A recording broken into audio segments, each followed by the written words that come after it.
బలపరిచారయ్యా. చేసిన ప్రార్థన, ప్రతి ఒక్క వ్యక్తి చేసిన ప్రార్థన మీ సన్నిధానమునకు ధూపం వలె చేరునట్లుగా సహాయం దయచేయండి. చేయబడిన ప్రతి ప్రార్థన ప్రతిఫలించినట్లుగా, ప్రతిఫలము పొందినట్లుగా సహాయం దయచేయండి నాయన. మీ దేని దాసునైనా నేను మీ పక్షాన నిలబడి ఉండగా నన్ను మరుగుపరచండి నాయన. చదవబోతున్నటువంటి వాక్యమును మీ హస్తములకు అప్పగిస్తున్నాము నాయన. చేరి వచ్చినటువంటి ప్రజలందరూ నాయన నీ బిడ్డలు నాయన, వారితో మాట్లాడగలిగిన జ్ఞానము లేని వాడను తండ్రి. ఇహలోక సంబంధమైన లౌకిక జ్ఞానము, పుస్తక జ్ఞానము అయ్యా ఇది సరిపోయేది కాదయ్యా. ఆత్మ సంబంధమైన, పర సంబంధమైన జ్ఞానమును నాకు దయచేయండి. చదువుబడినటువంటి వాక్యము అయ్యా ఆత్మీయంగా వర్ణించగలిగిన స్వంత జ్ఞానముతో వివరించడం కాదు నాయన, మీరు మాత్రమే మాతో మాట్లాడండి నాయన. ఆ వాక్యము ప్రతి హృదయములో స్థిరపరచబడి వాక్యము ద్వారా వారు నాయన ఆనందించి వెళ్ళినట్లుగా సహాయం దయచేయండి. ఎక్కువ సమయము నీ సన్నిధానములు గడపబోతూ ఉండగా ప్రతి ఒక్కరిని మెలకువపరచండి, నిద్రాత్మలు దూరము చేయండి నాయన. అయ్యా మీరు వారితో ఉండి, వారి మధ్యలో ఉండి పరిశుద్ధాత్మ సంచారము చేత అయ్యా వారిని దర్శించి ప్రతి మాట అర్థవంతముగా వారి హృదయాల్లో స్థిరపడినట్లు సహాయం దయచేసి నన్ను కూడా మీ హస్తములు ఎత్తిపెట్టి స్వరమును ముట్టి మహిమ పొందమని మా ప్రభుని మా రక్షకుడైన యేసుక్రీస్తు పరిశుద్ధ నామములో అడిగి వేడుకొంచున్నాను తండ్రి, ఆమేన్.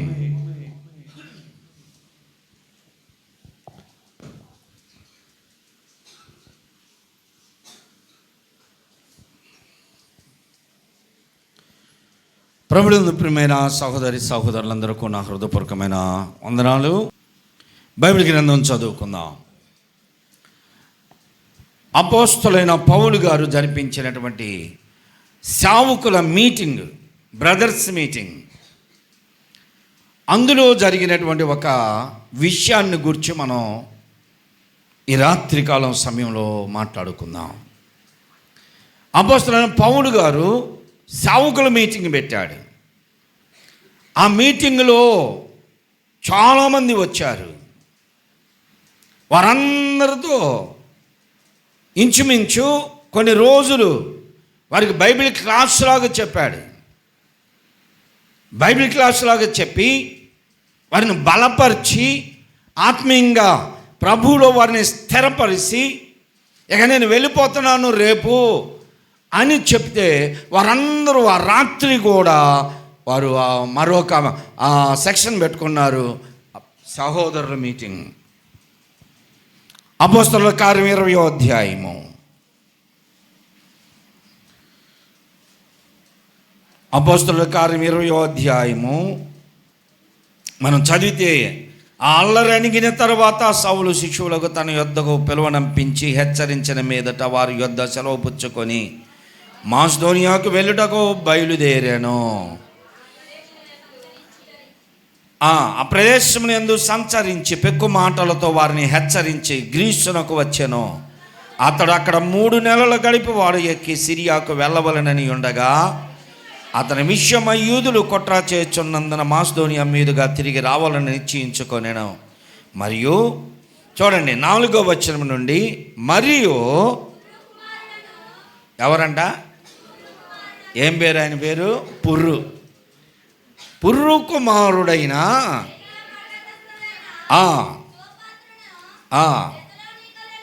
దెస్సలోనికలో పుర్రు కుమారుడును బెర్యా పట్టణస్థుడునైన సోపత్రును, దెస్సలోనికయలో అరిస్తార్కును, సెకందును, దెర్బె పట్టణస్థుడైన గాయియును, తిమోతియును, ఆసియా దేశస్థులైన తూకికు, త్రోపియును అతనితో కూడా వచ్చిరి. వీళ్ళందరూ భవిష్యత్తులో సేవకులుగా ఉన్నవారు. ప్రస్తుతం వారు సంఘాలలో బాధ్యత కలిగిన వారుగా ఉన్నారు. వీరందరినీ పౌలు భక్తుడు త్రోయ అనేటువంటి పట్టణంలో చేర్చాడు. త్రోయ అనేటువంటి పట్టణంలో చేర్చి వారితో కలిసి ఆయన ఒక మీటింగ్ జరుపుతున్నాడు. ఎన్ని రోజులు ఉన్నాడో చూడండి. అక్కడ ఆయన 7 దినములు అక్కడ వారి మధ్యలో ఉన్నట్లుగా మనం చదువుతాం.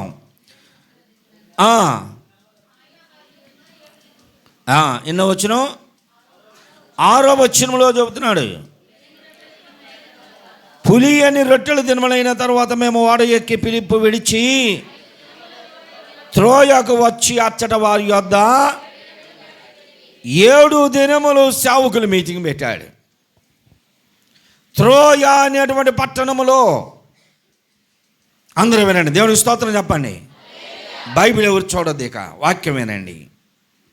త్రోయ అనేటువంటి పట్టణంలోనికి పౌలు భక్తుడు మాసిదోనియా నుండి, తర్వాత దెస్సలోనికే నుండి, ఆయా ప్రాంతంలో చుట్టుప్రక్కల ఉన్నటువంటి సేవకులను, తనతో పాటు ఉన్నటువంటి ఆయన నియమించినటువంటి సేవకులను అందరినీ, సహోదరులను త్రోయ అనేటువంటి పట్టణమునకు పిలిపించాడు. వారందరినీ పిలిచి, అంతకుముందు పై వచనాల్లో మనం చదివినప్పుడు 3 నెలలు ఒక దగ్గర, కొన్ని దినములు ఒక దగ్గర ఉండి అక్కడ కూడా అలాగనే వారందరిని దర్శించి పరిచర్య చేశాడు. త్రోయ అనేటువంటి పట్టణంలోనికి వచ్చినప్పుడు ఆ పరిసర ప్రాంతాల్లో పనిచేస్తున్నటువంటి వారందరినీ పిలిచాడు. అంత మాత్రమే కాదు, ప్రకటన గ్రంథంలో పరిశుద్ధాత్ముడు చెప్పిన 7 సంఘములు, ఎఫెసు, తుయతైర, ఫిలదెల్ఫియా, పెర్గమ, ఈ లవోదికయ సంఘాల్లో ఉన్నటువంటి సహోదరులను కూడా అందరిని పిలిపించాడు అక్కడికి. సహోదరులందరూ కలిసి 7 దినములు పౌలు భక్తుడు చెబుతున్నటువంటి బోధ వింటున్నారు. సంఘములు ఎలా బలపరచాలో, సంఘములు ఎలా స్థిరపరచాలో, సంఘాల్లో మీ పని ఏమిటో, మీరు చేయవలసినటువంటి పని ఏమిటో అని వారిని బలపరిచాడు 7 రోజులు. ఈ 7 రోజులు అదే పని చేస్తున్నాడు. ఉదయం ఒక సెక్షన్ పెడుతున్నాడు, మధ్యాహ్నం ఒకటి, సాయంత్రం ఒకటి. అలాగా మనం కూడా ఈ మధ్య కాలంలో సేవకుల మీటింగులు చూస్తూ ఉంటాం. సంఘాల్లో ఒక 2 రోజులు, 3 రోజులు, లేదా ఒక్కరోజు సేవకుల మీటింగ్ పెట్టుకుంటే ఉదయం ఒక సేవకుడు మాట్లాడతాడు, మధ్యాహ్నం భోజనం తర్వాత ఒక సేవకుడు, ఇంకా ఒకవేళ ఆ రాత్రి కూడా ఉండవలసి వస్తే ఆ రాత్రికి కూడా మరొక సేవకుడు మాట్లాడతాడు. ఆత్మీయంగా బలపరచబడతాం మేము కూడా. పౌలు భక్తుడు 7 దినములు అక్కడ సేవకుల మీటింగ్ పెట్టాడు. 7వ దినమున ఆయన ఉదయమున వెళ్ళవలసి ఉన్నాడు. ఈ చుట్టుప్రక్కల ప్రాంతముల నుండి అందరూ వచ్చారు. వినండి, ఈ త్రోయ అనేటువంటి పట్టణానికి సమీపములో 7 సంఘములోని ఆసియా ఖండములో ఎఫెసు పట్టణములో ఉన్న సంఘము చాలా పెద్దది. ఫిలదెల్ఫియా, పెర్గమ, తుయతైర, తర్వాత లవోదికయ, ఇవన్నీ కూడా మంచి సంఘములు కలిగి, విశ్వాసులు కలిగి, ఆ సంఘములు నడిపిస్తున్నటువంటి నాయకులు కలిగి, దేవుని కొరకు ప్రత్యేకించబడి బ్రతుకుతున్నటువంటి విశ్వాసులు ఉన్న సంఘాలవి. అదే ప్రకారము ఇప్పుడు త్రోయ అనేటువంటి పట్టణములో కూడా ఒక మంచి సంఘం ఉంది. మంచి సంఘం ఇక్కడ. కాబట్టి ఆ చుట్టుప్రక్కల ఉన్నటువంటి ఆ సేవకులందరినీ కూడా పిలిపించి ఈ త్రోయ పట్టణంలో ఉన్న సంఘములో సేవకుల మీటింగ్ పెట్టాడు పౌలు భక్తుడు. మాసిదోనియా నుండి పిలిపించాడు, దెస్సలోనికయ నుండి పిలిపించాడు. ఎలాగూ పిలిపించాడు. దెస్సలోనికయ పట్టణంలో అరిస్తార్కున్నాడు. అరిస్తార్కు, అలాగనే తిమోతి ఎఫెసు సంఘము నుండి వచ్చాడు. ఇలా ఒక్కొక్కరు ఒక్కొక్క సంఘము నుండి వచ్చారు. వారందరితో 7 దినాలు మాట్లాడి బలపరిచి చివరి రాత్రి, ఆదివారం రాత్రి, ఉదయమున ఆయన వెళ్ళవలసి ఉన్నాడు సోమవారం. ఆ రాత్రి ఆయన రేపు వెళ్ళాలి నేను కనుక చివరి మాటలు అని చెప్పేసి ఆయన ఇంకొంచెం ఎక్కువ సమయం బోధిస్తూ వచ్చాడు. ఇప్పుడు చదవండి, ఆదివారమున రొట్టె విరుచుటకు కూర్చున్నప్పుడు, పగలేమో సేవకుని మీటింగ్ జరిగింది, రాత్రికి వారు సంఘస్థులు అందరూ చేరారు సేవకులతో సహా. ఆ రాత్రి అప్పుడు రొట్టె విరిసే కార్యక్రమం పెట్టుకున్నారు. సంఘము అభివృద్ధి చెందినటువంటి తొలి దినాలు అవి. ప్రభునందు ప్రియమైన సహోదరి సహోదరులారా, యేసు ప్రభువారు సిలువ వేయబడి ఆయన సమాధి చేయబడి తిరిగి లేచి తండ్రి వద్దకు వెళ్ళాడు. పరిశుద్ధాత్ముడు పరము నుండి వచ్చాడు, సంఘమును బలపరిచాడు, అపోస్తలులను బలపరిచాడు. అపోస్తలులు చెదిరిపోయి ఆయా సంఘములు ఆయా దేశములు విడిగా వెళ్ళిపోయి పరిచర్య చేస్తున్న సందర్భాలు అవి. అప్పుడే సావుకులు అపోస్తలులు హతసాక్షులు అవుతున్నారు. ప్రభు నమ్ముకున్నటువంటి చాలామంది క్రైస్తవులు హతసాక్షులు అవుతున్నారు. చాలామందిని పబ్లిక్గానే ఉరిదీస్తున్నారు, పబ్లిక్గానే సిరివేస్తున్నారు, పబ్లిక్గానే కొరడాలతో కొడుతున్నారు, రంభంతో కోస్తున్నారు, చర్మాలు ఇస్తున్నారు, అగ్నితో కాల్చివేస్తున్నారు. ఇన్ని చిత్రహింసలు చుట్టుప్రక్కల జరుగుతూ ఉన్న సంఘములు మాత్రం ఇంకా అభివృద్ధి చెందుతున్నాయి. దేవునికి స్తోత్రం.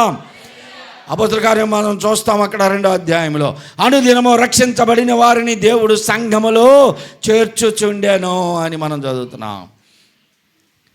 ఆ సంఘములో ఒకరు హతసాక్షి అయితే ఆ ఒక్కని బదులు 100 మంది చేర్చబడుతున్నారు ఆ సంఘములో. పరిశుద్ధాత్ముడు బలముగా పనిచేస్తున్నటువంటి సందర్భాలు అవి. ఆ సమయంలో సంఘములు బలపడుతూ ఉన్నాయి, సంఘములు చిత్రహింసలు అనుభవిస్తూ ఉన్నాయి. అదే సందర్భంలో 7 రోజులు త్రోయ పట్టణములో పౌలు గారు ఉన్నాడు. ఆ రాత్రి వారికి సభ జరుగుతుంది, రొట్టె విరిచే కార్యక్రమం పెట్టాడు, ఆరాధనా కార్యక్రమం. మరునాడు ఆయన వెళ్ళనయ్యుండి ఆయన ఇంకా ఎక్కువసేపు ప్రసంగిస్తూ ఉండగా అర్ధరాత్రి వరకు విస్తరించి మాట్లాడుతూ ఉన్నాడు. మేము కూడి ఉన్న మేడ గదిలో, ఇప్పుడు ఎవరు చెబుతున్నారు ఈ మాట అంటే వైద్యుడైన లోకా గారు చెబుతున్నాడు. మేము కూడి ఉన్న మేడ గదిలో అనేక దీపములు ఉండేను. ప్రభునందు ప్రియమైన సహోదరి సహోదరులారా, ఆ సంఘము త్రోయ అనేటువంటి పట్టణంలో ఉన్న సంఘము ఆధ్యాత్మికమైనటువంటి ఆ అనుభవాల్లో ఎదుగుతున్నటువంటి సంఘం. విస్తరించి మాట్లాడిన వినగలిగిన ఓపిక కలిగినటువంటి విశ్వాసాలు ఉన్నారు. దేవునికి స్తోత్రం. కొంచెం ఎక్కువ మాట్లాడితే సార్, సమయం కొంచెం ఎక్కువ అయితే చాలామంది వాచ్యలు చూసుకుంటూ ఉంటారు, గోడకున్న వాచ్యలను చూస్తూ ఉంటారు. ఇంకా ఒకవేళ నేను వాళ్ళని గమనించలేదనుకుంటే అప్పుడే వాళ్ళు అని అక్కడ చూస్తుంటారు. అంటే ఏంటి, టైం అయింది కానీ అని అన్నట్టు. సమయాన్ని చూడలేదు వాళ్ళు. మరునాడు ఆయన వెళ్ళనై ఉన్నాడు గనక ఏం చేస్తున్నారు, పౌలు గారేమో విస్తరించి మాట్లాడుతున్నాడు. అర్ధరాత్రి వరకు మాట్లాడాడు. అర్ధరాత్రి వరకు. ఆన్లైన్ ప్రేయర్ అంటే హాఫ్ నైటే జరుపుకుంటున్నారు ఇప్పుడు అందరూ. 12 గంటల వరకు జరిగితేనే, ఇక 11 గంటల నుంచి ఇంకేం జరుగుతున్నా సరే అందరూ చూపట్టు ఉంటుంది, అటు చూస్తారు ఇటు చూస్తారు. విస్తరించి మాట్లాడుతున్నాడు, అర్ధరాత్రి వరకు మాట్లాడాడు. అలా మాట్లాడుతూ ఉన్న ఓపికతో ఆసక్తితో వినే సంఘము ఆయన ఎదురు ఉంది. అనేక దీపముల మధ్యలో ఆ సంఘం ఉంది. మండుతున్న దీపాలు ఉన్నాయి, ఆ చుట్టుపక్కల కిటికీలు ఉన్నాయి, ఆ చుట్టుపక్కల కిటికీలు ఉన్నాయి, ఆ కిటికీల్లో దీపములు ఉన్నాయి. సంఘములో అనేక మంది ప్రవచనాత్మక పూర్వమైనటువంటి వారు ఉన్నారు, ప్రవచనపూర్వకమైనటువంటి మనస్తత్వాలు కలిగిన వారు ఉన్నారు. పౌలు మాట్లాడుతూ ఉంటే ఆ మాటలను అర్థం చేసుకునేటువంటి గ్రహించగలిగిన ఆ విశ్వాసులు ఉన్నారు. అక్కడ బలమైనటువంటి విశ్వాసులు ఉన్నారు. ఆత్మీయ బలం. బలం అంటే శరీరం ఈజు బెరగటం కాదు. బలం అంటే ఆత్మీయ బలం కలిగిన వారు ఉన్నారు, ఆధ్యాత్మికమైనటువంటి బలం కలిగిన వారు ఉన్నారు, ఆత్మీయ అనుభవాలు కలిగిన వారు. నాకు ఒక దగ్గర ఒక సేవకుడు ఒక పాట పాడటానికి స్టేజీ మీదకి పిలిచారు. ఆయన్ని స్టేజీ మీదకి పిలిచారు. అనారోగ్యంగా ఉన్నాడు. ఏం సేవకుడు ఏంటా అనుకున్నా నేను. ఆయన్ని చూసి సన్నగా అయిపోయాడు, బాగా అనారోగ్యంతో. స్టేజ్ మీదకి వచ్చి ఒక 10 సంవత్సరాలు అవుతుంది. ఆయన మైకి తీసుకొని పాడితే పాట తర్వాత నాకు అనిపించింది, మన అంచనలో తప్పు అనిపించింది. నడిపిస్తాడు నా దేవుడు, శ్రమలోనైనా నన్ను విడువాడు. కొత్తగా వచ్చింది ఆ పాట. గోరంట్ల సంఘంలో ఆయన స్టేజ్ ఎక్కి పాడుతుంటే వచ్చేటప్పుడు అంత సన్నగా ఉన్నాడు, అనారోగ్యంగా ఉన్నాడు, ఏనేం పాడతాడు అనుకుంటే ఆయన అంత గంభీరంగా పాడాడు. ఆ పాట ఆయనకి సరిపోయింది అనుకున్నా. శరీరం క్షీణించిపోయినా సరే, శరీరం క్షీణించిన అనారోగ్యాలతో అలమటించిపోతున్నా సరే, ఆత్మీయ బలం లోపల ఉర్రూతలోగాలి. దేవునికి స్తోత్రం. ఆధ్యాత్మికమైనటువంటి శక్తి ఉండాలి. రోగాలు మనిషిని క్షీణింపజేస్తున్నా సరే. అందుకనే మనం పాడతాం కదా ఒక పాట, పరమా జీవము నాకు నివా, తిరిగి లేచెను నాతో నుండా, నిరంతరము నడిపించును, మరలా వచ్చి కొని పోవును, నిరంతరము నడిపించును, మరలా వచ్చి కొని పోవును. యేసు చాలును చాలును, యేసు చాలును చాలును, యేసు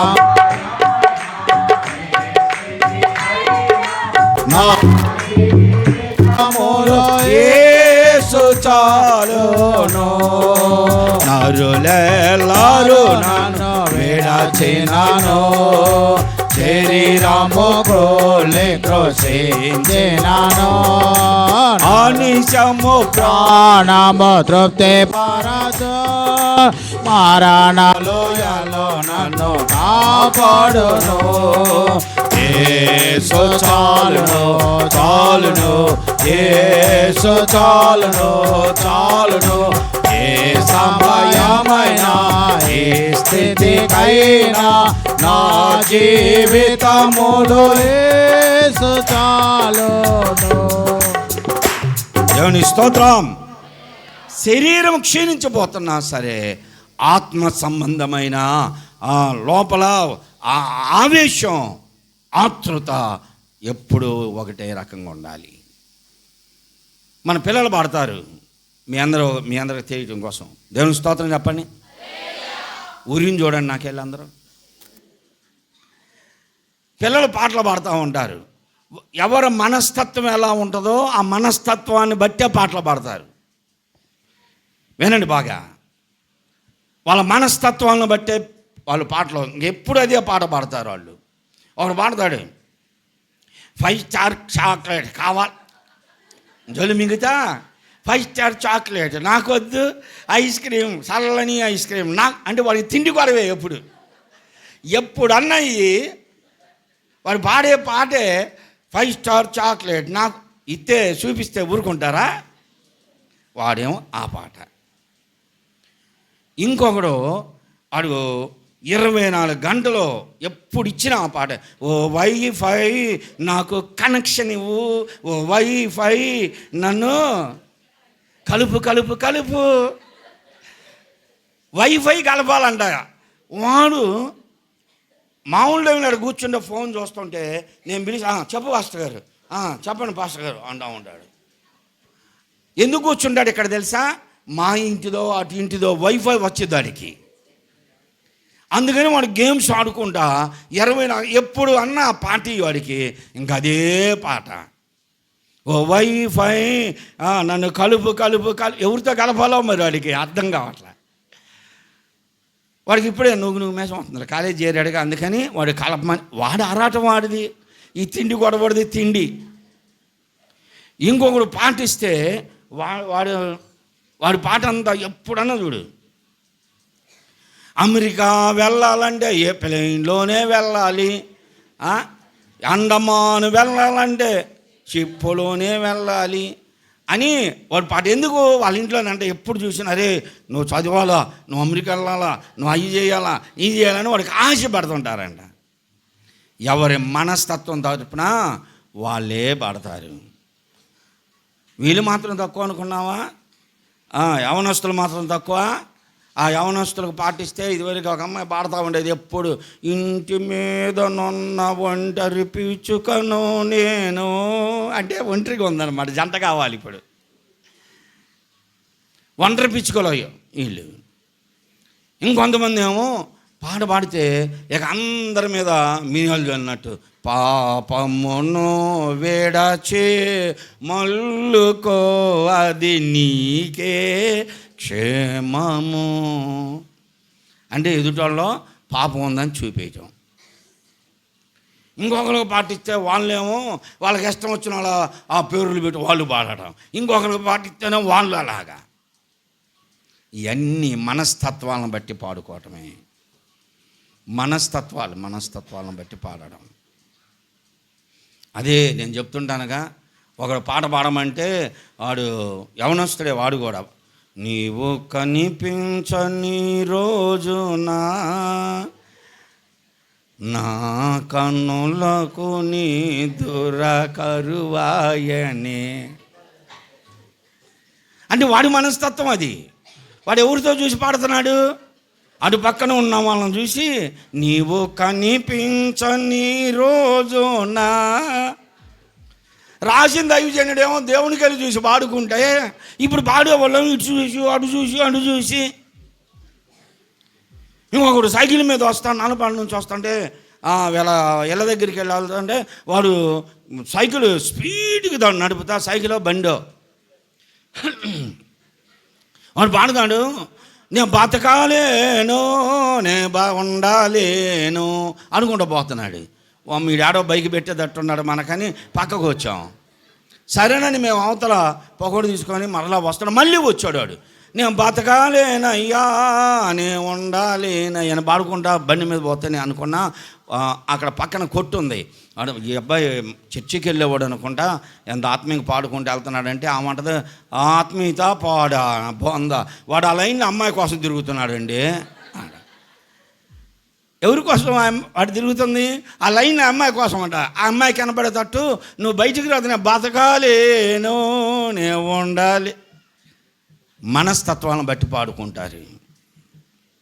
అలాగే అది పాడాల్సింది. మన ఆత్మీయ అనుభవాలు. నీరాక సమీపమంచు నేనిప్పుడే గుర్తించియుంటి, నీరాక కొరకై నా జీవితము ఆయత్త పరచుమున యేసు ప్రభు, ఆయత్త పరచుమున యేసు ప్రభు. నా దీపమునను నెలేదు, నా బ్రతుకున వెలుగేమి లేదు. శుద్ధాత్మశక్తి సద్భక్తి నూనె నాకొసగి వెలిగించుము యేసు ప్రభు, నాకొసగి వెలిగించుము యేసు ప్రభు. ఆ పాటలు పాడుకుంటూ ఉంటే దేవుళ్ళు ఆత్మీయంగా బలపడతాం. ఇంకా రాకడ కొరకు ఎదురు చూస్తూ, ఆయన ఎప్పుడు వచ్చినా నేను కనురెప్ప పాటులో ఎత్తబడే అనుభవంలో ఉండాలని పాడుకోవాలి. సంసిద్ధునిగా చెయ్యి అని ప్రార్థన చేయాలి. ఇదిగో ఇక్కడ త్రోయలో ఉన్నటువంటి సంఘము ఆత్మీయంగా నిప్పు కణముల వలె మండుతున్నారు. ఒక్కొక్కరు దీపముల వలె వెలిగించబడుతున్నారు. ఒక్కొక్కరు సంఘములో విశ్వాసులు ఉంటే, స్త్రీలు కావచ్చు, పురుషులు కావచ్చు, యవనస్తులు అంటే ఎవరైనా సరే అగ్ని కణముల వలె మండాలి. దేవునిలో ఆత్మీయంగా ఆరిపోయే దీపాలుగా ఉండకూడదు, వెలుగుతూ ఉండాలి.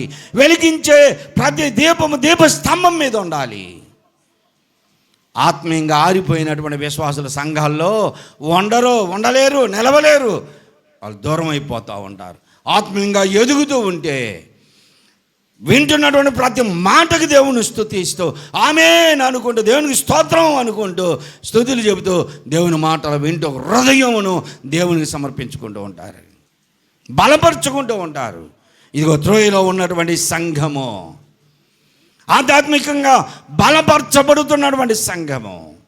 కనుకనే 7 దినములు దైవ సేవకుడైన పౌలు గారిని అక్కడ ఉంచగలిగారు, వారు పరిచర్య చేయగలిగారు. ఆ రాత్రి విస్తరించి మాట్లాడిన వారందరూ వింటూ ఉన్నారు. ఎంత గొప్ప సంఘమును కలిగి ఉన్న ఆ త్రోయ పట్టణం దీవించబడింది. దేవునికి స్తోత్రం. నీవు వెళ్తున్నటువంటి సంఘం ఎలా ఉంది? నువ్వు ఎదుగుతున్నటువంటి సంఘం ఎలా ఉంది? నువ్వు ఎదుగుతున్నటువంటి సంఘము ఆత్మ సంబంధమైన మంట కలిగినటువంటి సంఘమా? నీవు కూడా ఆధ్యాత్మికంగా వెలుగుచున్న దీపములాగా సంఘం అనే దీప స్తంభం మీద పెట్టబడ్డావా? ఓర కారిపోయిన దీపాల్లాగా అటు ఇటు తిరగకూడదు. త్రోయలో ఉన్నటువంటి ఆ సంఘము మండుచున్నటువంటి దీపములుగా ఉన్నారు. అదే సంఘములో ఆ రాత్రి పౌలు భక్తుడు విరివిగా మాట్లాడుతున్నాడు, విస్తరించి మాట్లాడుతూ ఉంటే అందులో ఒక యవనస్తుడు ఉన్నాడు. ఒక యవనస్తుడు ఎంత మంట మండుతున్నటువంటి ఆత్మీయ సంఘములో ఉండి అతడు కిటికీలో కూర్చున్నాడు. సావుకుల మీటింగ్ జరుగుతుంది, సంఘమంతా ఆరాధనలో పాలు పొందుతున్నారు. ఏమైంది? యవనస్తుడికి ఐతూకు అనేటువంటి వ్యక్తి, ఆ ఊరిలో మంచి పేరు కలిగినటువంటి వాడు, అతడు త్రోయలో ధనవంతుడుగా ఐశ్వర్యవంతుడుగా ఉన్నటువంటి వాడు. అతడు యూదుడు అంటే నిర్లక్ష్య స్వభావాలు. క్రైస్తవుడుగా మార్చబడిన వారు, అన్యులు మార్చబడిన వారు, అనేక మంది యూదుల్లో నుండి కూడా మార్చబడి క్రైస్తవులుగా ఆసక్తి కలిగి జీవిస్తూ ఉంటే ఈ మంచి సంఘములో, ఒక మంచి సహవాసము కలిగిన సంఘములో ఉండి ఎప్పుడో రాక ఎప్పుడు వస్తాడు పౌలు అన్న ఎప్పుడు వస్తాడని ఎదురు చూస్తే రాక వచ్చిన పౌలు అన్న మాట్లాడుతూ ఉంటే ఇతడు కిటికీలో కూర్చున్నాడు. యవనస్తుడు పేరు మాత్రమే, ఆ ఊరిలో మంచి పేరుంది, ఉండడం మంచి సంఘములో ఉన్నాడు, కానీ నిర్లక్ష్య స్వభావం కలిగి ఉన్నాడు. ప్రియ సహోదరి సహోదరులారా, యవనస్తులారా వినండి. నువ్వు ఉండడానికి మంచి సంఘములోనే ఉన్నావు. మీ సేవకుడిగా నేను ఏ రోజు మిమ్మల్ని ముఖస్తుతి చేయటమో లేకపోతే కించపరచడమో, ఏనాడు మిమ్మల్ని సంఘములకు దూరం చేయాలని ఆలోచన చేయలా.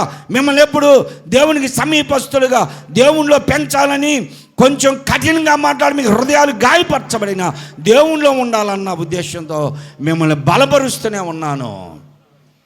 నువ్వున్న సంఘము, నేను పెంచుతున్నటువంటి సేవకుడు దేవుని కొరకు మిమ్మల్ని పెంచుతూ ఉంటే నీ జీవితం ఎలా ఉంది ఒకసారి జ్ఞాపకం చేసుకో. నీవు ఐదోకు వలె నిర్లక్ష్య స్వభావం కలిగి ఉన్నావా? ఎక్కడ కూర్చున్నాడు ఈయన? కిటికీలో కూర్చున్నాడు. ఇప్పుడు మీరు కూర్చున్న మందిరంలో కిటికీలు చూసి కిటికీలు ఆడ కూర్చుంటారండి అని అనుకోబాకండి. ఇప్పుడు మీరు వెళ్ళే మందిరాలు చిన్నవి ఉండొచ్చు, కిటికీలు చిన్నవి ఉండొచ్చు. ఒకప్పుడు గుంటూరు గవర్నమెంట్ హాస్పిటల్ చూసిన వాళ్ళకి, ఒక 20 సంవత్సరాల క్రితం చూసిన వారికి తెలుసు. ఆ హాస్పిటల్ ప్రతి వార్డులో కిటికీలు ఉంటాయి. ఆ కిటికీలు వింతలో 3 అడుగులు వెడల్పు ఉంటుంది కిటికీ. పేషెంట్ దగ్గరికి వచ్చినటువంటి వారు ఎవరైనా ఆ కిటికీలోనే పడుకొని నిద్రపోతూ ఉంటారు. ఆ కిటికీలోనే అన్ని వస్తువులు పెట్టుకుంటారు. అంత పెద్దగా ఉంటుంది, 3 అడుగులు వెడల్పుతో ఉంటుంది ఆ కిటికీ. 3 అడుగులు వెడల్పు, 4 అడుగులు పొడవు ఉంటుంది ఒక్కొక్క కిటికీ. అంత పెద్ద కిటికీలు ఉంటాయి. వాటికి గ్రిల్స్ ఉండవు, సిమెంట్ కిటికీలు కాదు, అది ఖాళీగా అలాగా చేస్తారు. ఐదోకు అనేటువంటి యవనస్తుడు పౌలన్న మాట్లాడుతూ ఉంటే ఆయన కొరకు ఎదురు చూసి కనిపెట్టి ఇప్పుడు ఆయన విస్తరించి మాట్లాడుతూ రేపు వెళ్ళిపోతున్నాడు. ఆయన చివరి మాటలు వింటున్నారు. తర్వాత ఆయన సంఘంలోనికి వస్తాడో రాడో తెలీదు. అదే ఆయన ఒకవేళ ఆఖరి కావచ్చు. ఆయన కొరకు శ్రమలు కాచి ఉన్నాయి, మరణం పొంచి ఉంది అక్కడ. అందరూ ఆసక్తితో ఆయన మాటలు వింటుంటే ఇతడు యవనస్తుడు ఐతుకు మంచి సహవాసములు, మంచి సంఘములు, మంచి సహవాసములో ఎదుగుతున్నటువంటి అతను నిర్లక్ష్య స్వభావం కలిగి ఉన్నాడు. ప్రియ సహోదరి సహోదరుడా, నువ్వు ఉన్నటువంటి సంఘములో నిర్లక్ష్య స్వభావం కలిగి ఉన్నావా? ఇతను సహోదరులతో కలవలా, అక్కడ ఉన్నటువంటి సహోదరులతో అందరితో కలిసి కూర్చోలా, విడిగా వెళ్ళిపోయి కిటికీలో కూర్చున్నాడు. అంటే ఇతనికి సహోదరులతో కలిసే ప్రేమ అభిమానం కూడా లేదు. ఒక సామెత ఉంది, అందరూ మాట్లాడుకుంటారు, ఊరందరిది ఒక దారి అయితే ఉలిపి కట్టిది ఒక దారి అంట. తెలుసా ఆ మాటకు అర్థం? ఊరందరూ ఇటు నడితే చీపిరి ఇటు నడిచిద్దంట. అంటే ఉలిపి కట్టి అంటే చీపిరి. చాలామంది అలాగనే ఉంటారు, సహోదరులతో కలవడానికి ఇష్టపడరు, ఎవరినో ఒకరు ఏర్పరచుకుంటారు. ఆ ఏర్పరచుకున్న వాళ్ళతోనే, లేకపోతే ఒంటరిగా నాకు ఎవరితో సంబంధం లేదండి, అందరు దుర్మార్గులు, నేను నీతిమంతుణ్ణి, ఎవరితో నాకు సంబంధం లేదు, అందరూ పాపులే, నేను ఒక్కదాన్ని పరిశుద్ధులని అన్నట్టు బ్రతుకుతుంటారు. సంఘమునికి వేరుగా, సహవాసానికి వేరుగా, సావుకులకు వేరుగా, ఎవరిని ప్రేమించినట్టుగా నటిస్తూ ఉంటారు. నేనే, నాకు తప్ప ఎవరూ లేరు అనుకుంటారు. సావుకుల్లో కూడా అలాగనే, స్వార్థికుల్లో కూడా అలాగనే. వీళ్ళు ఎవరు వాక్యం సరిగ్గా చెప్పరండి, నేను ఒక్కడనే బాగు చెప్పేది అనుకొని వీళ్ళకి వీళ్ళే సంతోషిస్తూ ఉంటారు, సంతోషపడుతూ ఉంటారు. ఎవరికంటే బాగా చెబుతున్నాం మనం వాక్యాలు? మనకంటే మంచి ప్రాసంగికులు ఉన్నారు బయట, తెలుసా? మనకంటే మంచి ప్రసంగికులు ఉన్నారు, మనకంటే ప్రార్థనాపరులు ఉన్నారు, మనకంటే ఇచ్చేదంటూ కూడా ఎక్కువ ఇచ్చేవాళ్ళు ఉన్నారు, మనకంటే అభివృద్ధి చెందిన సంఘాలు కలిగిన వారు ఉన్నారు, మనకంటే అన్ని విషయాలు యోగ్యులు ఉన్నారు. ఏముందని ఊరకు గర్విస్తున్నాం? ఏం చూసుకొని అతిశయపడుతున్నాం? ఏమి మన యోగ్యులం కాదు. మనకంటే యోగ్యులు చాలామంది ఉన్నారు. ఐతుకు వంటి మనస్తత్వాన్ని విడిచిపెట్టి ఇప్పటికైనా ఐదుకు వంటి మనస్తత్వాన్ని విడిచిపెట్టు. త్రోయ పట్టణంలో సంఘములో పౌలు అన్న మాట్లాడుతూ ఉంటే అంతా ఆయన మాటలు వింటూ అడు కూర్చొని ఉంటే, ఈ ఐదుకేం పని? కిటికీలో కూర్చున్నాడు.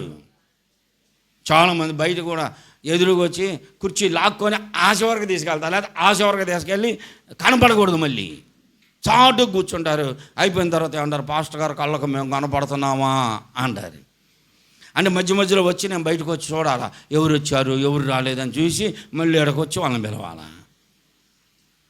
ఐదుకు వంటి స్వభావాలు కలిగిన వారు అన్ని సంఘాల్లో ఉన్నారండి. స్త్రీలలో ఉన్నారు, పురుషుల్లో ఉన్నారు. కేవలం పురుషుల్లోనే కాదు, స్త్రీలలో కూడా ఉన్నారు.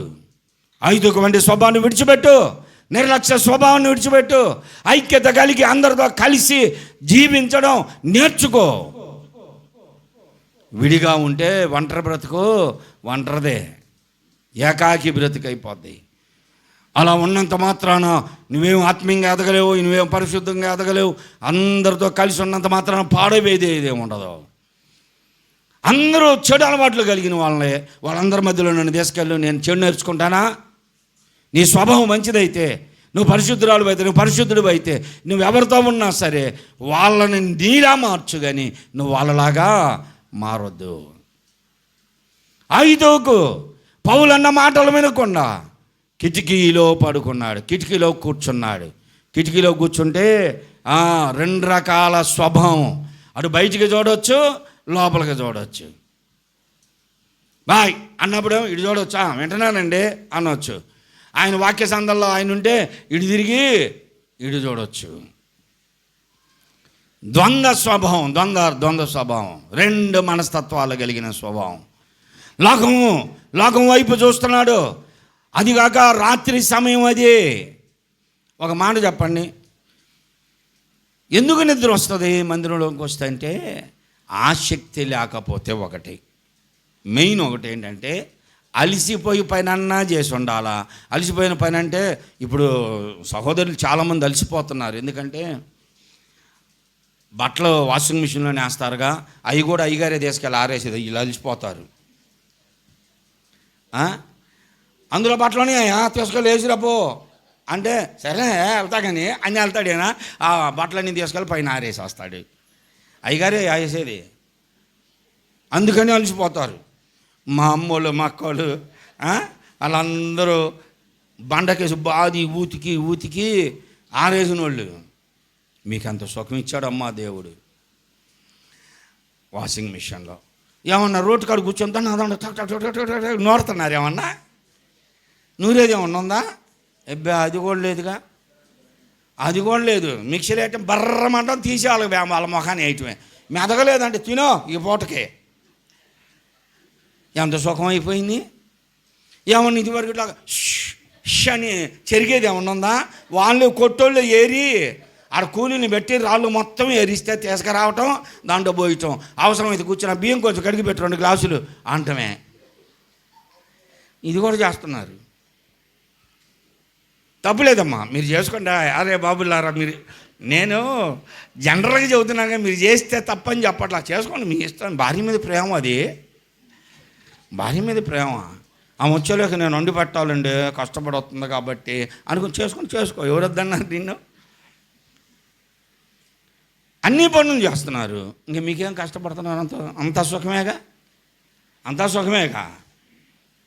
మొన్న ఒక అబ్బాయి ప్రార్థన చేయడానికి పిలిచాడు. ఇంటికి వెళ్ళేసరికి పెరుగన్నం తింటున్నాడు. ఏంట్రా బాబు ఇప్పుడు పెరుగన్నం తింటున్నావు? ఎక్కడ ఏంటంటే ఇప్పుడే పాస్టర్ గారు స్విగ్గీలో పెట్టుకున్నా అన్నాడు. పెరుగన్నం కూడా స్విగ్గీలో పెట్టుకున్నాడు అంటాడు ఆర్డర్. అంటే పెరుగు వేసుకొని అన్నం వేసుకొని కలుపుకునే శక్తి కూడా లేదు. వాళ్ళు ఏ చేతులతో కలిపారో ఎట్ట కలిపారో పాపం, కమ్మకు జుర్రుకోవటమే మన వాళ్ళే. పెరుగన్నం ఆర్డరు. ఏది కావాలన్నా స్విగ్గీలో తెచ్చుకుంటున్నారు. ఇళ్ళలో కూరలు వండుతున్నారు. ఎవరన్నా ఇళ్ళలో కూరలు వండేవాళ్ళు ఉన్నారమ్మా? ఎంత సుఖపడుతున్నారో తల్లులు. అందుకే మందిరంలోకి వచ్చినా సరే మోకరించి ప్రార్థన చేద్దామంటే సుఖమరిగిపోయారుగా. ఏడవోడు ప్రార్థన లేదు. రావడం బయట కుర్చీలు ఆడవన్నాయని వయసు పిల్లలు కూడా కుర్చీలో కూర్చోవటం అను. ఆడ నేను చూసినప్పుడేమో నాకెళ్ళి చూస్తాను, లేకపోతేనే ఫోన్ ఇటు పెట్టుకుంటారు. అబ్బో వీళ్ళ నాటకాలు అని. నాకు తెలియని నాటకాలు ఇవన్నీ. ఫోన్ ఎదురుగా ఉంటుంది, నేను అనుకుంటా ఫోన్లో వాక్యం చూస్తున్నారు అనుకోవాలని నేను. కానీ వాళ్ళు చూసేది వాక్యం కాదు, వాళ్ళకి ఇష్టం వచ్చిన ఏయో పెట్టు. నేనేమో ఇటు దుఃఖంగా సిలువుని కూర్చి చదువుతుంటే ఒకడు పైన కూర్చొని నవ్వుకుంటున్నాడు. అదేంద్ర నేను సిలువుని కూర్చి చదువుతూ వాడు నవ్వుతున్నాడు ఏందని నేను చూస్తే పక్కనోడు కూడా ఎటు చూసి నవ్వుతున్నారు. నాకు అర్థమైపోయింది వాళ్ళు ఏదో ఇట్లాగుంటారు చాలామంది. ఏం కష్టపడుతున్నావు? నీ భర్త మంచోడు కాబట్టి నీకు అన్నీ సుఖాలే. కొన్ని నెలల్లో ఊడిచే సీపుర్లు కూడా లేవు. ఏంటో తెలుసా, ఇప్పుడు మిషన్ వచ్చింది, అది పెడితే అదే అని కూడా చురుకుంటూ పోద్ది దుమ్మంతా.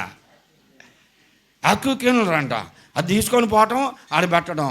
దాంట్లో దుమ్ము కూడా రోజు తీరి మళ్ళీ 4 రోజులకు ఒకసారి అది కొంచెం నిండింది చూడంటే మళ్ళీ ఆయనే అది కూడా అన్నీ ఆయనే చేస్తాంటే ఇంకేం నీకు సుఖమేగా అంత. సంఘంలోకి వచ్చి ప్రార్థన చేయడం కష్టమైపోయిందా? దేవుని సన్నిధానంలో మోకరించలేకపోతున్నావా? కాసేపు కూర్చోలేకపోతున్నావా? మోకరించడానికి అలవాటు చేయి. నీ కాళ్ళకి ప్రార్థన చేయటం అలవాటు చేయి. నీ జీవితానికి అత్యధికముగా దీవించబడతావు. దేవునికి స్తోత్రం. సేవకులు కూడా ప్రసంగం మాత్రం గంట సేపు చేసేవాళ్ళు ఉన్నారు, కానీ ప్రార్థన మాత్రం ఏదో ఉతలాపాతలంగా మన దండ అయిపోయింది అంతే. అలా కాదు. దేవుని సన్నిధానంలో ఏం బోధిస్తున్నామో దాని ప్రకారంగా బ్రతకాలి. ఐతూకు వంటి మనస్తత్వాన్ని అందరూ విడిచిపెట్టాలి. ఏ మనస్తత్వం కలిగి ఉన్నాడు ఆయన? నిర్లక్ష్య స్వభావం కలిగి ఉన్నాడు. అన్ని సంఘాలకు పెద్ద ప్రభువు దర్శనమిచ్చి మాట్లాడిన పౌలన్న వస్తాడని ఎదురు చూస్తే వచ్చిన ఆయన మాట్లాడుతుంటే ఆయన మాటలు కూడా విననొల్లని మనస్తత్వం, నిర్లక్ష్య స్వభావం. అది కిటికీలో కూర్చున్నాడు. చల్లటి గాలి, రాత్రిపూట అది ప్రశాంతమైన వాతావరణం. ఆ ప్రక్కన చెట్ల మధ్యలో నుండి గాలి వస్తుంది, మేడగది ఇది, పైన అంతస్తు, చల్లటి గాలి. చల్లటి గాలి వస్తే ఇంకేముంది మన పని? నిద్రపోమా? మొన్న ఎవరో అంటున్నారు, పాస్టర్ గారు కిటికీలన్నీ మూసేసి ఏసీ పెడితే బాగుంటుంది చర్చిలో అంటున్నారు. వామ్మో, ఏం చేయాలంట? కిటికీలన్నీ మూసేసి ఏసీ పెడితే ఇప్పుడు దుప్పటలు తెచ్చుకొని పరుచుకుంటారు. ఇంకా పండుకొని అంటే మరి ఇప్పుడు అసలు ఏసీ లేకుండా ఇంత చెమటలో పోస్తూ ఉంటేనే కూర్చొని కునుకు తీస్తున్నారే. ఏసీ ఉంటే మన పరిస్థితి ఎట్లుంటుంది చెప్పండి? హాయిగా ఉంటుంది. మేడగదిలో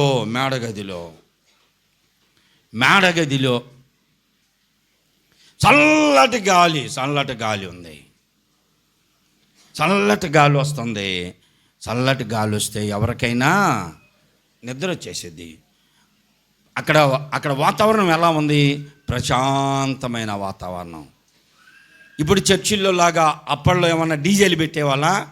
ఇప్పుడు చర్చిల్లో డీజేలు పెట్టి అందరూ ఇప్పుడు డీజేల మీద పాడుతున్నారు. బయట ఏమో అక్కడ వాళ్ళ బొమ్మలు తీసుకెళ్తా డీజేలు, మందిరంలోనే వీళ్ళు ఎగురుతా డీజేలు. కొట్టేసరికి వాళ్ళకి ఆత్మ వచ్చేది. డీజేలు కొట్టకపోతే ఆత్మ రాదు మళ్ళీ. అక్కడ ఏమి లేవు అవన్నీ. వాతావరణం ప్రశాంతంగా ఉంది. పౌలు భక్తుడు బోధిస్తున్నాడు. ఈయన కిటికీలో కూర్చున్నాడు. చల్లటి గాలి వస్తుంది. ఆ గాలికి అతను సోయదప్పినట్లుగా నిద్రపోయాడు. గాఢ నిద్రలోకి వెళ్ళాడంటే ఏమి నిద్ర అది? మీలాగా మళ్ళీ సగం కళ్ళెట్టు పెట్టడం కాదు. ఒక సహోదరి ఉంది, ముసుకేసిద్ది, నిద్రపోతూ ఉంటుంది, ఇట్లా అండం ఉంటుంది. అంటే అనుకోళ్ళు పాస్టర్ గారు మాట వాక్యం వింటుందలే, వదిన వాక్యం వింటుందలే అనుకుంటారని. ఎదురుండేవాడిని నేనుగా. ఈ యాక్షన్లని నాకు తెలుసు. కప్పుకొని తల మీద ముసుకేసుకొని ఏం చదువుతున్నామో తెలీదు, నిద్రపోతూ ఉంటుంది.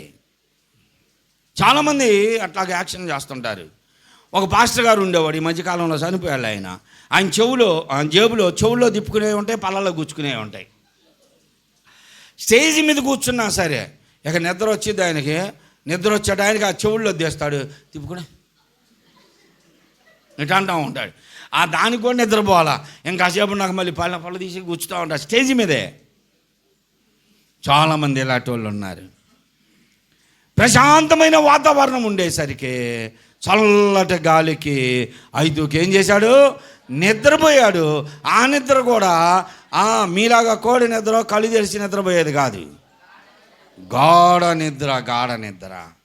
అంటే ఇంకెవరు వచ్చి పిలిచినా బాయ్ లే మొద్దు నిద్రపోతున్నా అంటారు చూసారా? గాఢ నిద్రలోనికి వెళ్ళిపోయాడు. ఎంత నిర్లక్ష్యం అండి! పౌలు అంత వేదనతో వాక్యాన్ని విత్తుతుంటే యేసు ప్రభు వారి శిలువ మరణమును గురించి చెబుతున్నాడు. అక్కడ బల్లారాధనలో ప్రభు యొక్క రక్త మాంసాలను అందించడానికి సిద్ధపడి ఆరాధనలో శిలువను గూర్చినటువంటి వార్త చెబుతూ ఉంటే అందరూ దుఃఖంతో ఏడుస్తూ ఉంటే ఇతను మాత్రం నిర్లక్ష్యంగా గాఢ నిద్రలోనికి వెళ్ళిపోయాడు. ఇది న్యాయమా? ఇక్కడ ఎంతసేపు ప్రార్థన జరుగుతుంటే ఇళ్ళ దగ్గర ఉన్న వాళ్ళంతా అలసిపోయిన వాళ్ళ, కష్టపడి పనిచేసి వచ్చిన వాళ్ళ కాదు, నిర్లక్ష్య స్వభావాలు. దేవుడు ప్రతిఫలం ఇస్తాడు. ఎవరికి తగిన ఫలం వాళ్ళకి ఇస్తాడు. కష్టపడి పనిచేసి వచ్చిన వాళ్ళు ఉన్నారు. ఈడ పొద్దున్నే పనికి వెళ్ళి సాయంత్రం పనికి వెళ్ళి వచ్చిన వాళ్ళు ఉన్నారు. ఊరకనే ఉన్నటువంటి వారు కూడా, ఇళ్లలో ఉన్నవారు కూడా ఉన్నారు. నిర్లక్ష్య స్వభావాలు విడిచిపెట్టాలి. ఐదొక నిర్లక్ష్య స్వభావముతో అక్కడ కూర్చున్నాడు. అతనిలో ఏమిటి ఎందుకు అలా నిద్రపోతున్నాడంటే అతనిలో కొన్ని గుణ లక్షణాలు ఉన్నాయి. ఏమిటి అది అంటే నులివెచ్చని జీవితం జీవిస్తున్నాడు అతను. నులివెచ్చని జీవితం కాబట్టి లోకం దేవుడు రెండు కావాలనుకున్నాడు. మండుచున్నటువంటి విశ్వాసుల మధ్యలో ఉన్న ఐదుకు ఎందుకు నులివెచ్చని జీవితం జీవిస్తున్నాడు? ఇప్పుడు ఉన్నటువంటి మనకు తెలిసినటువంటి సంఘాల్లో, చాలా సంఘాల్లో వేల మంది ఉన్నారు, వందల మంది ఉన్నారు. అందరూ ఆత్మీయులు కాదు, అందుకని అందరూ కూడా వేషధారులు కాదు. అందులో ఆత్మీయులు ఉన్నారు, పరిశుద్ధులు ఉన్నారు, నామకార్థపు జీవితం జీవించేవారు కూడా ఉన్నారు. ఇదిగో ఐతోకు లాంటి వారు అన్ని సంఘాల్లో ఉన్నారు, మన సంఘంలో కూడా ఉన్నారు. నువ్వు వెళుతున్నటువంటి సంఘంలో ఉన్నారు ఐతోకులో. నిర్లక్ష్య స్వభావాలు కలిగినటువంటి వారు, నులివెచ్చని జీవితం కలిగిన వారు ఉన్నారు. జాగ్రత్త, నులివెచ్చని జీవితం జీవిస్తున్నావా? అవసరమైనప్పుడే దేవుడు, లేకపోతే లోకం అనుకుంటా నులివెచ్చనగా బ్రతుకుతున్నావా? ప్రార్థనలోకి వచ్చినప్పుడే విశ్వాస జీవితం అంతా పొంగిపోయినట్లు చూపిస్తూ, ఆత్మ వచ్చిందని ఎగురుతూ బయటికి వెళ్ళినాక నీ ప్రవర్తన, నీ మాటలో, నీ చూపు, నీ నడత, నీ జీవితం అంతా వ్యత్యాసంగా ఉంటే అది నులివెచ్చని జీవితం. ఇలాంటి వాళ్ళని ఏమన్నాడు దేవుడు? ఏమన్నాడు ప్రకటన గ్రంథంలో? ఉంటావా? చల్లగా ఉండు, ఆరిపోయి లోకంలో పడి చావు, నిత్య నరకాగ్నికి వెళ్ళు. లేదంటావా? ఆత్మీయంగా రగిలిపోతూ ఉండు, మండుచున్న దీపంలాగా ఉండు. నులివెచ్చని జీవితం, కొడగట్టినటువంటి దీపంలాగా, ఆరిపోతూ ఎలుగుతున్నటువంటి దీపంలాగా ఉండొద్దు. నిలివెచ్చని జీవితం ఉన్నావా? నా నోట నుండి నిన్ను ఉమ్మి వేసినట్టు ఊసేస్తాను అన్నాడు. మన పాటలు పాడేవాళ్ళం ఇదివరకు. చల్లగనై నన్ను వెచ్చగను ఉండిన నీకది మేలగును, నులివెచ్చని స్థితి నీకుండినా బయటకు ఉమ్మి వేయబడేదావేమో. నీ మనసు మార్చుకో, తొలి ప్రేమ కూర్చుకో. నీ మనసు ఆసక్తితో రక్షణ పొందుమా ఓ సంగమా, సర్వంగమా, పరలోక రాజ్యపు ప్రతిబింబమా. యేసయ్యను ఎదుర్కొనగా నీతిని అలంకరించి సిద్ధపడుమా. ఓ సంగమా వినుమా. ఉండే చల్లగానైనా ఉండి లోకంలో కలిసిపో, లేదా పరిశుద్ధాత్మ వెట్టగలిగి దేవుడోనన్నా ఉండు. ఐదుకు వంటి నులివెచ్చని జీవితం ఉండవద్దు. నిర్లక్ష్యపరుడు ఇతను. వాక్యం వింటూ ఉంటే, అందరూ వాక్యం వింటూ ఉంటే, ఇతనికి కిటికీలో కూర్చొని లోకం వైపు చూస్తున్నాడు. నిర్లక్ష్యపరుడు. చాలామంది ఇది నా సంఘాల్లో ఉన్నారు, నిర్లక్ష్యపరులుగా ఉంటున్నారు. నిర్లక్ష్యపరులు.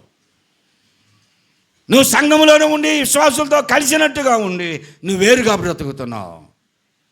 అలాంటి జీవితం ఉండకూడదు. నిర్లక్ష్యపరులుగా ఉండకూడదు. నిలువెచ్చని జీవితం ఉండకూడదు.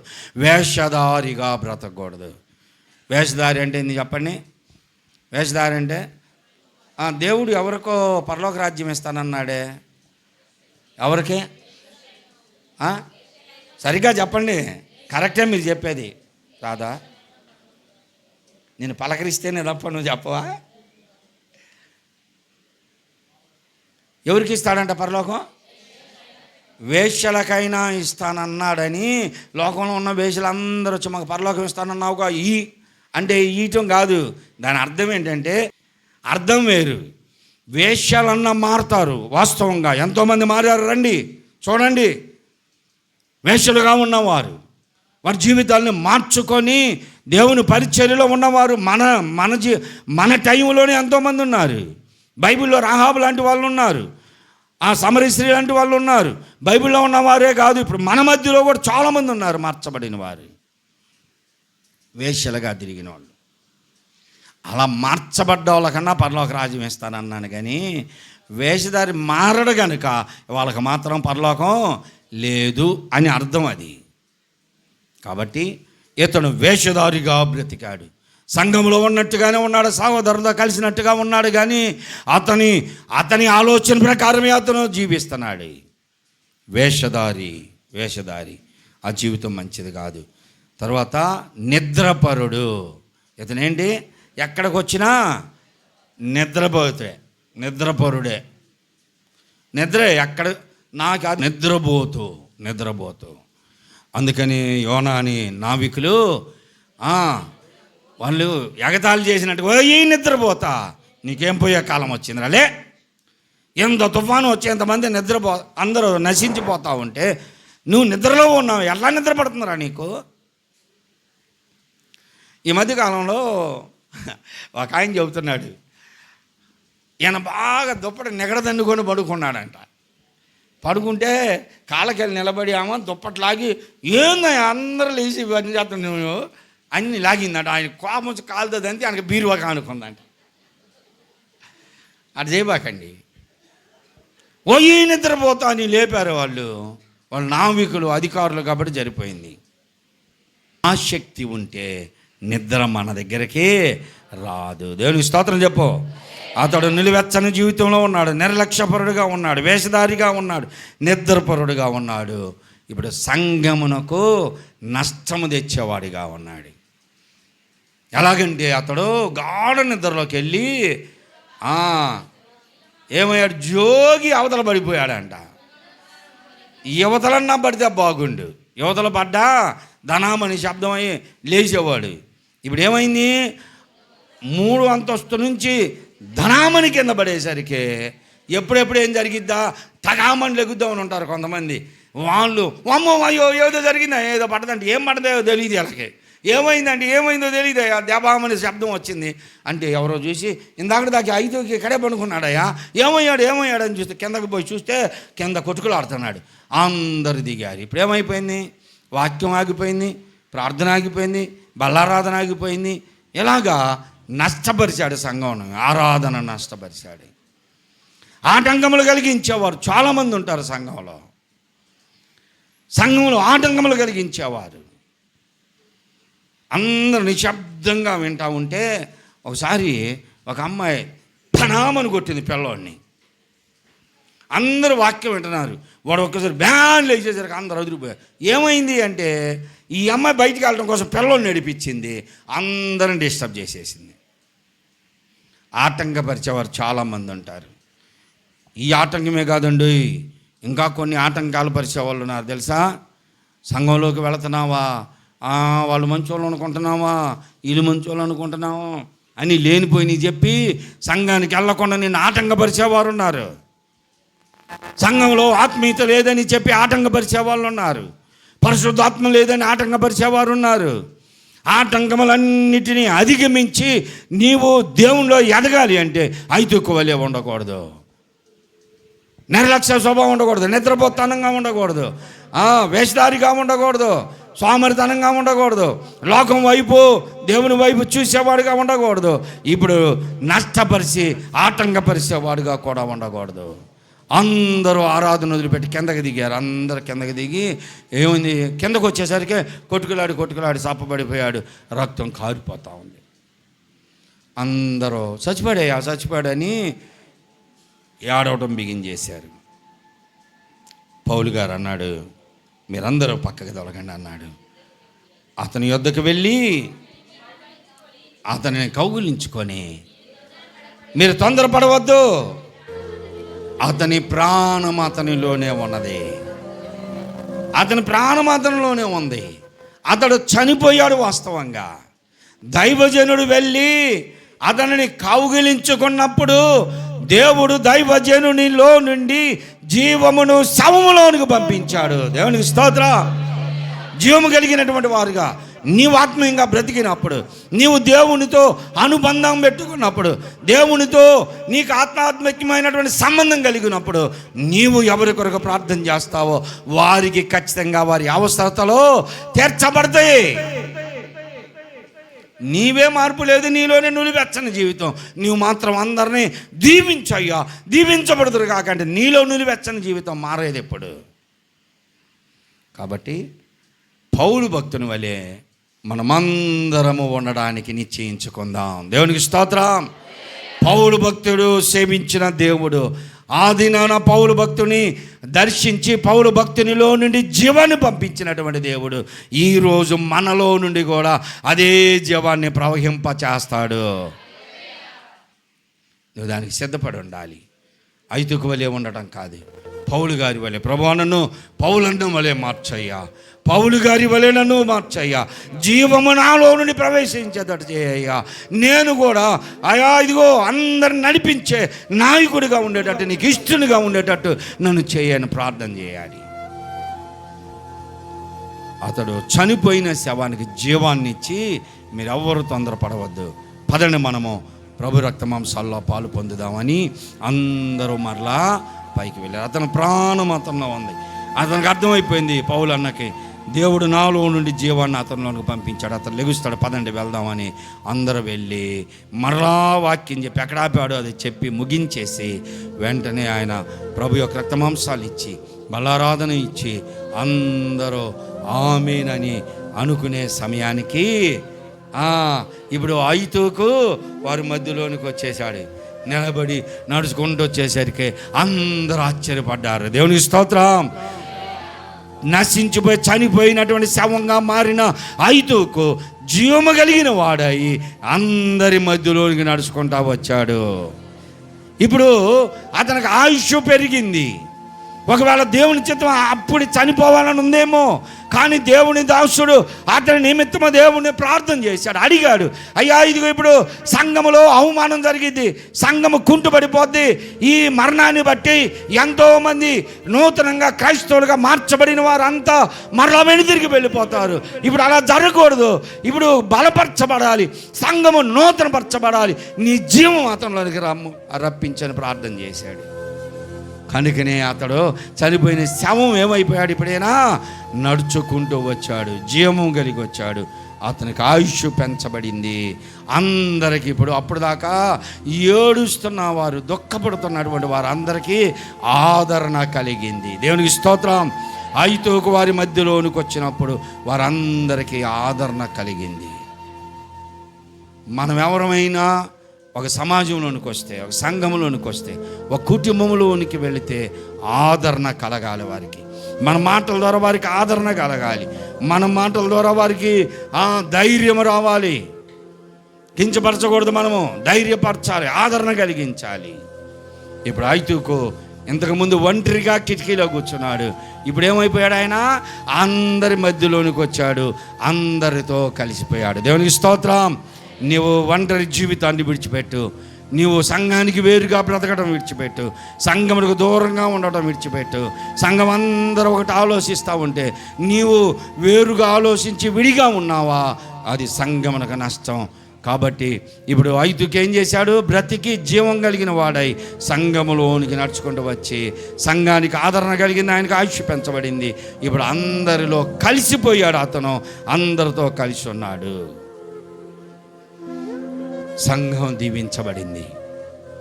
అలాంటి సంఘములో మనం ఉన్నటువంటి ఈ సంఘంలో నువ్వు అనేక మందికి ఆదరణ కలిగించేవారుగా, అనేక మందితో కలిసిపోయేవారుగా ఉండి దేవుని పరిచర్యలో ఉండేటట్లుగా పౌలు గారి వలె సేవకులందరూ, యవనస్తులందరూ పౌలు గారి వలె ఉంటానయ్యా, పౌలు గారి వలె నన్ను దర్శించాయని ప్రార్థన చేయండి. అలాగనే మనమందరము ఐతుకు వంటి స్వభావంకు దూరంగా ఉండి సంఘములో చనిపోయి తిరిగి లేపబడిన ఐతుకు వలె మనమందరం నూతన జీవం కలిగి ప్రభు కొరకు బ్రతుకుదాం. దేవుడి మాటలు దీవించిన గాక. ఆమేన్.